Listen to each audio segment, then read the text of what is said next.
Hi, my name's Amanda. Thanks for being here. Welcome to my channel where we discuss Kundalini yoga practices, engage in some practices of meditation, breath work, yogic style movement, all with the intention of igniting our inner fire, our Agni, our Kundalini. And this is what I want to talk about today. So what is Kundalini energy really, or Kundalini awakening? We hear a lot about a variety of different experiences that can happen during this awakening process, but understanding Kundalini at its simplest form is really just recognizing your soul's fullest creative potential.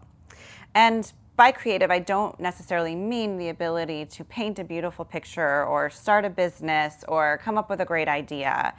By creative and your soul's fullest potential, it's really about reclaiming the energy and becoming aware of who you really are beneath the layers of programming, beliefs, the stories that we tell ourselves, usually that occur and that are built up in those first 7 years of our life. And so this is what we're going to dive in today, looking at it from three different angles.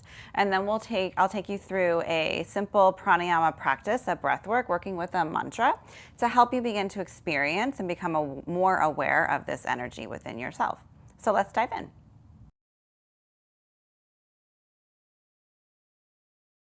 So if Kundalini is your creative potential, what does it actually look like and experience in the body? How do we actually experience that? So oftentimes we hear Kundalini energy being described as being latent at the base of your spine, being this energy that has sort of become trapped at the base of our spine. And when we do some of these practices, it begins to unwind, uncoil, and travel up the spine, helping to create that awareness and clear out any blocks or things that we've been holding that are those sort of untruths that we've built up during our lives. This is why oftentimes Kundalini is depicted as a snake. It's because of that uncoiling and that unwinding and that feeling of traveling that energy up the spine. And as this happens, our nervous system and our glandular system are coming together and activating to be able to hold greater amounts of energy in our body, which is a necessary in order to allow for this energy to move. And then what can occur after that as you're going through this process and engaging in some of these practices is you'll start to become a little clearer. You'll start to see things more clearly. You might begin to notice more frequently different types of patterns that are occurring in your life or in your relationships or in your relationship to yourself. And you also will recognize and see the possibilities that might be there, that perhaps have been hiding underneath some of those blocks or some of those beliefs that you've held for a really long time. And this is why Kundalini yoga is traditionally known as the yoga of awareness, because it helps to create that awareness inside the body, inside the mind. And once we are aware, we can begin to make some of those shifts.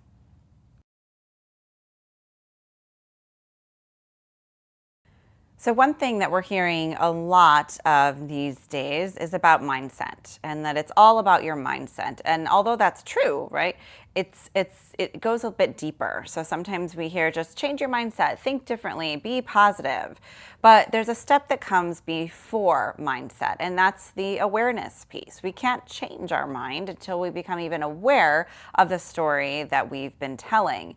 And so many of our beliefs and our views around the world, beliefs about what we think we're capable of, what we're worthy of, how the world works and operates, are shaped very early on in life.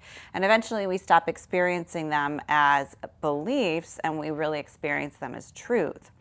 So that's why practices such as Kundalini yoga, mantra, meditation, doing breath work, moving the body, it's like illuminating a light. It's like turning up a dial on the light internally. So you begin to see and to understand where those beliefs are being held. And it might be a belief about your ability to receive love. It might be a belief about your ability to hold a certain level of self-esteem or set goals goals or create something on your own.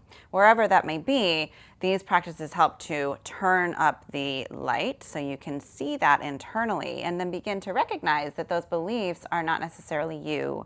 And then what comes after that is recognizing what are the possibilities then. Who can you become if you aren't carrying the weight of those beliefs?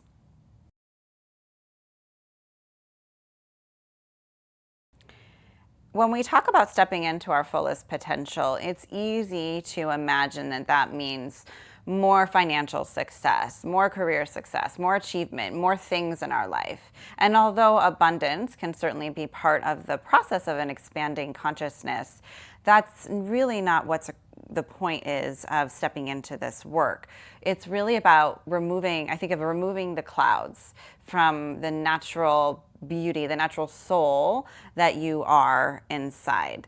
The things that are preventing you from being the fullest expression of yourself, the fear, the limitations, the programs that you've been running all of your life that are telling you what you can and what you cannot do, what you can and what you cannot be.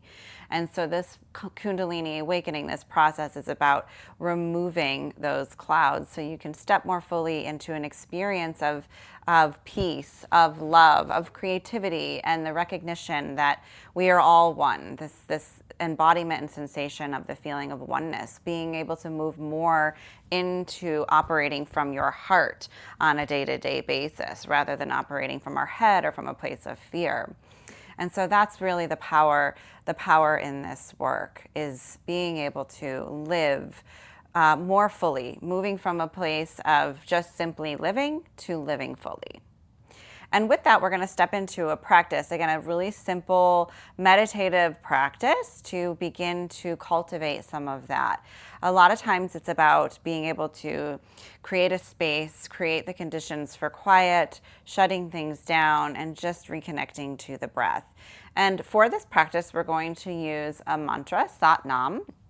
This is a common Kundalini yoga mantra. Sat means truth and Nam means identity.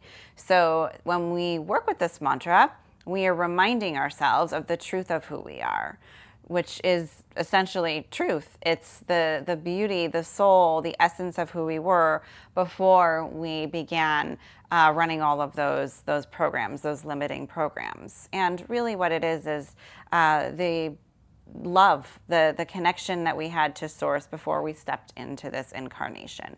God, Source, Infinity, the Creator, the universe, whatever that three-letter word means to you, that's what we are at our core essence. And we all kind of know this, right? When we look at a newborn baby, we see love, we experience love. They are closer to that divine element. So Satnam is helping to remind us of that and helping to quiet the identities that we hold on to that exist outside of that, even the ones that we consider positive, maybe wife or mother or professional or teacher. Those are still identities that don't necessarily always define us. Things can change in our life that take away that identity. So connecting and rooting into the one true identity, Satnam, is where we can begin to lean into this idea of oneness and allow that to really help guide our life so we can exist from more of a place of peace and love and patience and humility and understanding. So it's a really simple practice. You're just going to sit comfortably in an easy seat, making sure that your spine is nice and straight. So if you have a chair, that's great. If not, just maybe a little cushion underneath the buttocks so you can keep the spine nice and elevated. You bring your hands into Gyan Mudra. This is a hand position that we use to help cultivate certain energetic lines in the body. So your index finger and your thumb are connecting just gently, resting on the tops of your thighs or your knees. Our eyes will shut down, bringing your gaze into your third eye point, which is the space between the brows. And then as we inhale through the nose, you'll imagine this cool energy traveling from the base of the spine all the way up to the crown of the head, to the top of the head, and you'll mentally vibrate Sat. And then as you exhale through the nose, slow and control, travel that energy from the crown all the way down to the base of the spine, mentally vibrating Nam. Really, really simple. Let's begin. We'll be here for just a short time.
And take one deep inhale, filling up completely, holding the breath at the top,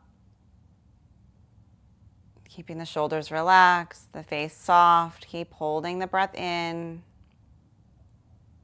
and exhale through the nose, pulling the navel back to the spine, emptying everything out. And just gently opening your eyes, releasing the practice.